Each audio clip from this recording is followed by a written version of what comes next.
આગળ અન્ય સમાચાર પર વાત કરીએ। જૂનાગઢથી સમાચાર સામે આવી રહ્યા છે, જ્યાં યાર્ડમાં મગફળી કૌભાંડનો મામલો સામે આવ્યો છે। માંગરોળ યાર્ડમાં કથિત મગફળી કૌભાંડનો મામલો, કથિત કૌભાંડને લઈને નવોદિત તાલુકા સંઘની કાર્યવાહી મંતવ્ય ન્યૂઝના અહેવાલને પગલે તંત્ર દોડતું થયું હતું। જોકે ગુજ કોમર્શિયલ અધિકારી માર્કેટિંગ યાર્ડ માંગરોળ જ્યાં પહોંચ્યા હતા। અધિકારી ભરત બારોટની મંતવ્ય ન્યૂઝ સાથે ખાસ વાતચીત થઈ। જણાવ્યું કે નવોદિત તાલુકા સંઘનું સેન્ટર બંધ કરાયું, તમામ મગફળીના સેમ્પલ લેવાશે। અધિકારીનું નિવેદન સામે આવ્યું છે, તમામ મગફળીના સેમ્પલ લેવામાં આવશે। ગુણી પર લગાવેલા ટેગ રજડતા અધિકારીઓએ પણ જોયા। ટેગ લગાડવા બાબતે પણ નિષ્કાળજી હોવાનું કબૂલ્યું। અધિકારીનું આ બાબતે નિવેદન સામે આવ્યું છે। વધુ વિગતો મેળવીએ સંવાદદાતા અમર બખાઈ પાસેથી। મગફળી કથિત કૌભાંડ મામલો જે સામે આવ્યો હતો, શું હવે અહેવાલ પ્રકાશિત થયા બાદ હવે આ શું પગલાં ભરવામાં આવે છે, કાર્યવાહી કરવામાં આવી છે?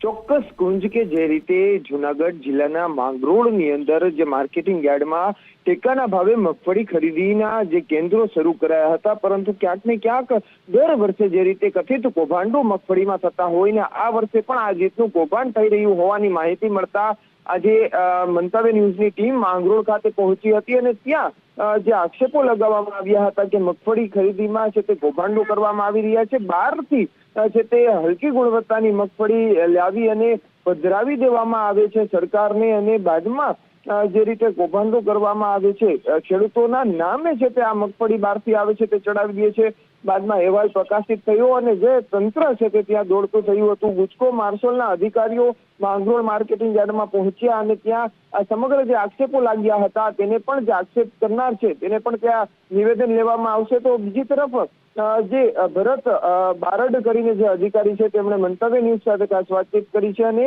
હાલ પૂરતી જે માંગરોળની જે ખરીદી કેન્દ્ર છે, જે એક મંડળી છે તે બંધ કરી દેવામાં આવ્યું છે। જે સેન્ટર છે તે હાલ ખરીદી માટે બંધ કરી દેવામાં આવ્યું છે। સોમવારે છે તે તપાસ સમિતિ છે તે યાર્ડમાં આવશે, આ તપાસ કરશે અને બાદમાં આગળનો નિર્ણય કરવામાં આવશે। જે રીતે સરકાર સાથે આ છેતરપિંડી થતું હોય તેવું લાગી રહ્યું છે, કારણ કે સરકાર ટેકાના ભાવે ખરીદી કરી રહી છે મગફળીની અને તેની અંદર હલકી ગુણવત્તાની મગફળી પધરાવવામાં આવે છે તેવા આક્ષેપો લાગ્યા હતા। હાલ આ સમગ્ર મામલે તપાસ શરૂ થઈ છે અને આગામી સમયમાં તપાસ પૂરી થાય છે કે પછી જે રીતે એમને માંથી તપાસ પૂર્ણ થઈ જાય છે તે જોવું રહ્યું। મહત્વનું એ છે કે અધિકારીઓ કઈ રીતની તપાસ આ મગફળી કૌભાંડને લઈને કરે છે। જો આમાં તપાસ કરવામાં આવે તો મોટા ખુલાસા થઈ શકે છે। જી ચોક્કસથી આભાર જાણકારી આપવા બદલ।